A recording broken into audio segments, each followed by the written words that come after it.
ವೀಕ್ಷಕರೇ, ರಾಜ್ಯದಲ್ಲಿ ಕಳೆದ ಕೆಲ ತಿಂಗಳುಗಳಿಂದ ಒಂದು ವಿಚಾರ ಸಿಕ್ಕಾಪಟ್ಟೆ ಸದ್ದು ಸುದ್ದಿ ಮಾಡ್ತಾ ಇದೆ.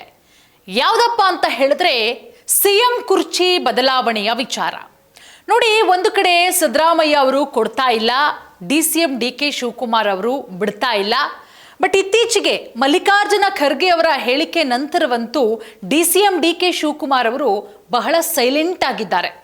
ನಿನ್ನೆ ಅವರ ಹುಟ್ಟುಹಬ್ಬ, ಬಹಳ ದೊಡ್ಡ ಮಟ್ಟದಲ್ಲಿ ನಿರೀಕ್ಷೆಯನ್ನು ಇಟ್ಕೊಂಡಿದ್ರು. ಹುಟ್ಟುಹಬ್ಬಕ್ಕಾದ್ರೂ ಕಾಂಗ್ರೆಸ್ ಹೈಕಮಾಂಡ್ನಿಂದ ನನಗೆ ಭರ್ಜರಿಯಾಗಿ ಗಿಫ್ಟ್ ಸಿಗುತ್ತೆ, CM ಕುರ್ಚಿ ಸಿಗುತ್ತೆ, ಆ ಕುರ್ಚಿಯಲ್ಲಿ ಕೂತ್ಕೊಂಡು ನಾನು ರಾಜ್ಯಭಾರವನ್ನ ಮಾಡಬಹುದು ಅಂತ ಹೇಳಿ ಕನಸನ್ನ ಕಾಣ್ತಾ ಇದ್ರು DK ಶಿವಕುಮಾರ್ ಅವರು.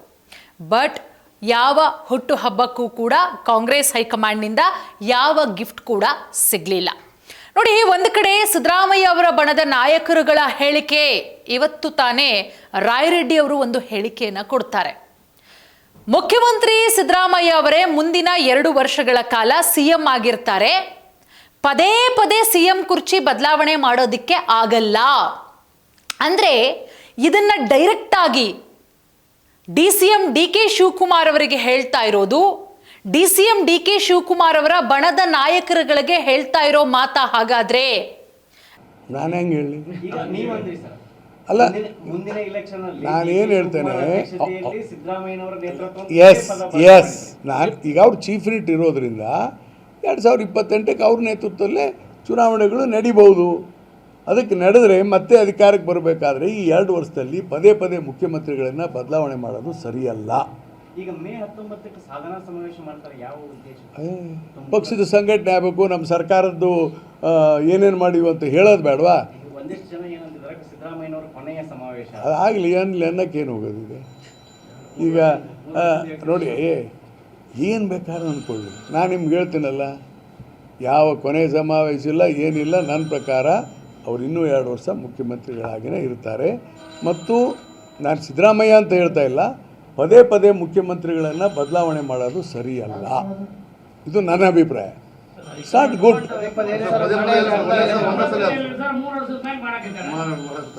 ಅರೆ ಅದು ಏನೇ ಇಲ್ಲರಿ, ನನ್ನ ಹೇಳಿದ್ದೇನಲ್ಲ, ಎಷ್ಟು ರಿಪಿಟೇಷನ್.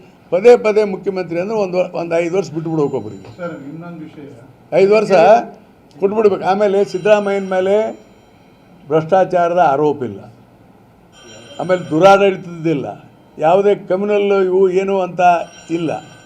ಹೀಗಾಗಿ ಒಳ್ಳೆ ಆಡಳಿತ ಬಡವ್ರ ಬಗ್ಗೆ ಕೊಟ್ಟಿದ್ದಾರೆ. ನಿಮ್ಗೆ ಗೊತ್ತಿಲ್ಲ, ಕರ್ನಾಟಕ ಈಸ್ ನಂಬರ್ 1 ಇವತ್ತು GSDP ಅಂದರೆ ಪರ್ ಕ್ಯಾಪಿಟಾ ಇನ್ಕಮಲ್ಲಿ ನಾವು ನಂಬರ್ 1 ಇರಲಿಕ್ಕೆ ಕಾರಣ ನಾವು ಜನಪರ ಆಡಳಿತ ಕೊಟ್ಟಿದ್ದೇವೆ. ಹೀಗಾಗಿ ಉತ್ತಮ ಮುಖ್ಯಮಂತ್ರಿ ಅವ್ರು ಇರೋದ್ರಿಂದ ಅವ್ರನ್ನ ಬದಲಾವಣೆ ಮಾಡೋದು ಸರಿಯಲ್ಲ ಅಂತ ನನ್ನ ಅಭಿಪ್ರಾಯ. ಬಿಕಾಸ್ ಪದೇ ಪದೇ ಬದಲಾವಣೆ ಮಾಡೋಕ್ಕಾಗಲ್ರಿ. 3 ವರ್ಷ ಸಮರ್ಥವಾಗಿ ಅಧಿಕಾರ ನಡೆಸಿದ್ದಾರೆ, ಇನ್ನು 2 ವರ್ಷ ಹಾಗೆ ಆಗುತ್ತೆ. 2028ಕ್ಕೆ ಸಿದ್ದರಾಮಯ್ಯ ಅವರ ನೇತೃತ್ವದಲ್ಲೇ ನಾವು ಚುನಾವಣೆಯನ್ನು ಎದುರಿಸ್ತೀವಿ ಅನ್ನೋ ಮಾತನ್ನ. ಅಂದರೆ ಇಲ್ಲಿ ಬಹಳ ಸ್ಪಷ್ಟವಾಗಿ ಗೊತ್ತಾಗ್ತಾ ಇದೆ, DK ಶಿವಕುಮಾರ್ ಅವರನ್ನ CM ಮಾಡೋದು ಬಿಲ್ಕುಲ್ ಇಷ್ಟ ಇಲ್ಲ. ಈ ನಿಟ್ಟಿನಲ್ಲೇ ಈ ರೀತಿಯ ಮಾತುಗಳು ಕೇಳಿಬರ್ತಾ ಇದೆ. ಡೈರೆಕ್ಟ್ ಆಗಿ ಹೈಕಮಾಂಡ್ ಬಂದು ರಾಹುಲ್ ಗಾಂಧಿ ಅವರೋ ಅಥವಾ ಸೋನಿಯಾ ಗಾಂಧಿ ಅವರೋ ಅಥವಾ ಸಿದ್ದರಾಮಯ್ಯ ಅವರೇನೆ ಹೇಳಿಕೆಯನ್ನು ಕೊಡೋದಕ್ಕಾಗಲ್ಲ. ಸಿದ್ದರಾಮಯ್ಯ ಅವರು ಬಂದು ಹೇಳಿಕೆ ಕೊಡೋಕ್ಕಾಗತ್ತಾ? ಮುಂದಿನ 2 ವರ್ಷಗಳೂ ಕೂಡ ನಾನೇ ಇರ್ತೀನಿ, ಅದಾದ್ಮೇಲೆ 28ಕ್ಕೆ ನನ್ನ ನೇತೃತ್ವದಲ್ಲೇ ಚುನಾವಣೆ ಅಂತ ಹೇಳಿ, ಅಥವಾ ರಾಹುಲ್ ಗಾಂಧಿ ಅವರು ಆ ರೀತಿಯ ಹೇಳಿಕೆ ಕೊಡೋದಕ್ಕಾಗತ್ತಾ? ಖಂಡಿತವಾಗ್ಲೂ ಕೂಡ ಇಲ್ಲ. ಹಾಗಾಗಿ ಅವರ ಬಣದ ನಾಯಕರುಗಳ ಮುಖಾಂತರ ಈ ರೀತಿಯ ಹೇಳಿಕೆಗಳನ್ನು ಕೊಡಿಸ್ತಾ ಇರಬಹುದಲ್ಲ ಅನ್ನೋ ಮಾತುಗಳು ಕೂಡ. ನೋಡಿ, ಎಷ್ಟರ ಮಟ್ಟಿಗೆ ಸರ್ಕಸ್ ಮಾಡಿದ್ರು DCM DK ಶಿವಕುಮಾರ್ ಅವರು. 136 ಬಂದಂತಹ ಟೈಮಲ್ಲಿ ಅವರ ಬಣದ ನಾಯಕರುಗಳು DK ನೇತೃತ್ವದಲ್ಲೇ ಆಗಿರೋದು, DKಯಿಂದಲೇ ಇಷ್ಟೆಲ್ಲ ಸಾಧ್ಯ ಆಗಿರೋದು, ಇಷ್ಟು ದೊಡ್ಡ ಮಟ್ಟದಲ್ಲಿ ನಂಬರ್ ಬರೋದಕ್ಕೆ ಸಾಧ್ಯ ಆಗಿರೋದು ಹೈಕಮಾಂಡೇ ಹೇಳಿದೆ, ಇವ್ರು 2.5 ವರ್ಷ, ಇವ್ರು 2.5 ವರ್ಷ ಅನ್ನುವ ಮಾತುಗಳು ಕೂಡ ಕೇಳಿಬರುತ್ತೆ. 2.5 ಹೋಗಿ 3 ವರ್ಷ ಕಂಪ್ಲೀಟ್ ಆಗ್ತಾ ಬಂತು. ಇದೇ ತಿಂಗಳ 20ನೇ ತಾರೀಕು ದೊಡ್ಡ ಮಟ್ಟದ ಸಮಾವೇಶ ಕೂಡ ಇದೆ. ಅಂದ್ರೆ ಆ ಸಾಧನಾ ಸಮಾವೇಶದಲ್ಲೂ ಕೂಡ ಅದರ ಉದ್ದೇಶ ಮುಖ್ಯಮಂತ್ರಿ ಸಿದ್ದರಾಮಯ್ಯ ಅವರು ಎಲ್ಲೋ ಒಂದು ಕಡೆ ತಾನೆಷ್ಟು ಇಂಪಾರ್ಟೆಂಟು, ಯಾವ ರೀತಿ 3 ವರ್ಷ ಸರ್ಕಾರವನ್ನು ರಚಿಸಿದ್ದೀನಿ, ಮುಂದಿನ 2 ವರ್ಷಗಳು ಕೂಡ ನಾನೇ ಕಂಟಿನ್ಯೂ ಆಗ್ತೀನಿ ಅನ್ನೋದನ್ನ ತೋರ್ಪಡಿಸೋದಕ್ಕೆ, ಅಂದರೆ ಹೈಕಮಾಂಡ್ಗೆ ನಾನೇ ಮುಂದಿನ 2 ವರ್ಷವೂ CM ಅಂತ ಹೇಳಿ ಸ್ಪಷ್ಟ ಸಂದೇಶವನ್ನು ರವಾನೆ ಮಾಡೋದಕ್ಕೆ ಸಿದ್ದರಾಮಯ್ಯ ಅವರು ಈ ರೀತಿಯ ಸಮಾವೇಶವನ್ನು ಮಾಡ್ತಾ ಇದ್ದಾರೆ. ಒಂದು ಕಡೆ ಅದರ ನೇತೃತ್ವ ವಹಿಸಿರೋದ್ಯಾರು? ಡಾಕ್ಟರ್ ಜಿ ಪರಮೇಶ್ವರ್ ಅವರು ಕೂಡ ಪದೇ ಪದೇ ಹೇಳ್ತಾರೆ ಸಿದ್ದರಾಮಯ್ಯ ಅವರು 2 ವರ್ಷಗಳು ಅವರೇ ಇರ್ತಾರೆ, CM ಕುರ್ಚಿ ಖಾಲಿ ಇಲ್ಲ ಅಂತ ಹೇಳಿ. ಅಂದರೆ DK ಶಿವಕುಮಾರ್ ಅವರು ಒಂದು ರೀತಿಯಲ್ಲಿ ಮೌನ ವಹಿಸಿದ್ದಾರೆ. ನಿನ್ನೆ ಅವರ ಹುಟ್ಟುಹಬ್ಬದ ಸಂದರ್ಭದಲ್ಲೂ ಕೂಡ ಅವರ ಅಭಿಮಾನಿಗಳು ಮುಂದಿನ ಮುಖ್ಯಮಂತ್ರಿ DK ಶಿವಕುಮಾರ್ ಅವರು ಅಂತ ಹೇಳಿ ಒಂದಷ್ಟು ಫ್ಲೆಕ್ಸ್ಗಳನ್ನು, ಬ್ಯಾನರ್ಗಳನ್ನು ಹಾಕಿಸಿದಂತಹ ಸಂದರ್ಭದಲ್ಲಿ ಯಾರೂ ಹಿಂಗೆ ಹಾಕ್ಸಂಗಿಲ್ಲ ಅಂತ ಹೇಳಿದ್ರು. ಅದರ ಜೊತೆಗೆ ಅಷ್ಟೊಂದು ಲವಲವಿಕೆಯಿಂದ ಇರಲಿಲ್ಲ DK ಶಿವಕುಮಾರ್ ಅವರು ನಿನ್ನೆ ಅವರ ಹುಟ್ಟುಹಬ್ಬದ ಸಂದರ್ಭದಲ್ಲಿ. ಅಂದರೆ DK ಶಿವಕುಮಾರ್ ಅವರು ಕೂಡ ಬೇಸತ್ತು ಬಿಟ್ರಾ?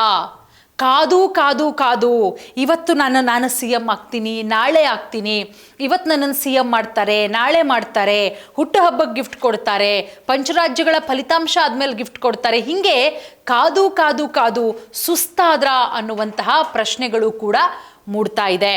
ಯಾಕಪ್ಪ ಅಂತ ಹೇಳಿದ್ರೆ DK ಶಿವಕುಮಾರ್ ಅವರು ಏನೇ ಸ್ಟ್ರಾಟರ್ಜಿಯನ್ನು ಮಾಡಿದ್ರೂ ಕೂಡ ಅದಕ್ಕೆ ತಕ್ಕನಾದಂತಹ ಸ್ಟ್ರಾಟರ್ಜಿಯನ್ನು CM ಸಿದ್ದರಾಮಯ್ಯ ಅವರು ಮಾಡ್ತಾ ಇದ್ದಾರೆ.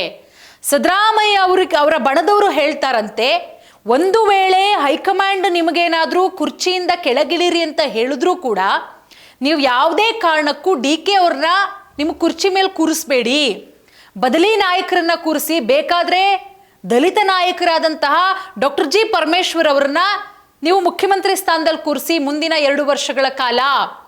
ಸಿದ್ದರಾಮಯ್ಯ ಅವರು ಕೂಡ ಇದೇ ರೀತಿಯ ಸ್ಟ್ರಾಟರ್ಜಿಯನ್ನು ಪ್ಲೇ ಮಾಡಿದ್ದಾರೆ. ಹೌದು, ನಾನು CM ಸ್ಥಾನದಿಂದ ಕೆಳಗಿಳಿದ್ರೆ ಸಂಪೂರ್ಣವಾಗಿ ಹಿಡಿತವನ್ನು ಕಳ್ಕೊಂಡು ಬಿಡ್ತೀನಿ ನಾನು ರಾಜ್ಯ ಕಾಂಗ್ರೆಸ್ನಲ್ಲಿ. ಅಲ್ಲಿ ದಲಿತರನ್ನ ನಾವು ಮುಖ್ಯಮಂತ್ರಿ ಮಾಡಿದಂತಹ ಟೈಮಲ್ಲಿ ಹಿಡಿತ ಎಲ್ಲವೂ ಕೂಡ ನನ್ನ ಕೈಯಲ್ಲಿ ಇರುತ್ತೆ ಅಂತ ಹೇಳಿ. ಸೊ ಹಾಗಾಗಿ ರಾಜ್ಯ ಕಾಂಗ್ರೆಸ್ನಲ್ಲಿ ಎಲ್ಲವೂ ಕೂಡ ಸರಿಯಿಲ್ಲ.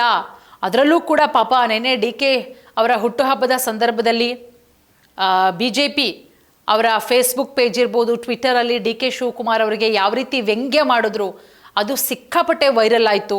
ಬರೀ ಕನಸು ಕಾಣ್ತಾ ಇದ್ದಾರೆ DK, 2038ವರೆಗೂ ಕನಸೇ ಕಾಣ್ತಾರೆ ಮುಖ್ಯಮಂತ್ರಿ ಅಂತ ಹೇಳಿ. ಯಾಕಂದರೆ DK ಅವರು ಕೂಡ ಸಾಕಷ್ಟು ಭರವಸೆಯನ್ನು ಇಟ್ಕೊಂಡಿದ್ರು. ಅದರಲ್ಲೂ ಪಕ್ಷ ಇಕ್ಕಟ್ಟಿಗೆ ಸಿಲುಕಾಕೊಂಡಂತಹ ಟೈಮಲ್ಲಿ, ಪಕ್ಷ ಎಂಥದ್ದೇ ಟ್ರಬಲಲ್ಲಿ ಇದ್ದಂತಹ ಸಂದರ್ಭದಲ್ಲಿ ಪಕ್ಷದ ಪರ ನಿಂತು ಹೋರಾಟ ಮಾಡಿದ್ದು DK ಶಿವಕುಮಾರ್ ಅವರು.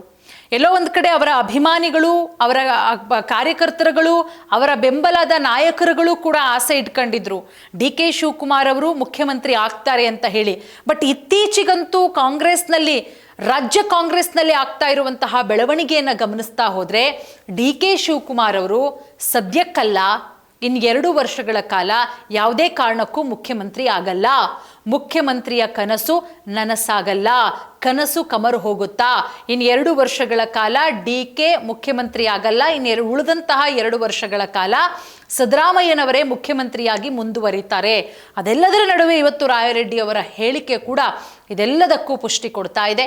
ಸೊ ಹಾಗಾದರೆ CM DK ಶಿವಕುಮಾರ್ ಅವರು ಏನು ಮಾಡ್ತಾರೆ?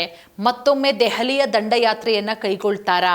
ರಾಹುಲ್ ಗಾಂಧಿಯವರು, ಸೋನಿಯಾ ಗಾಂಧಿಯವರ ಮನವೊಲಿಸುವ ಪ್ರಯತ್ನ ಮಾಡ್ತಾರಾ?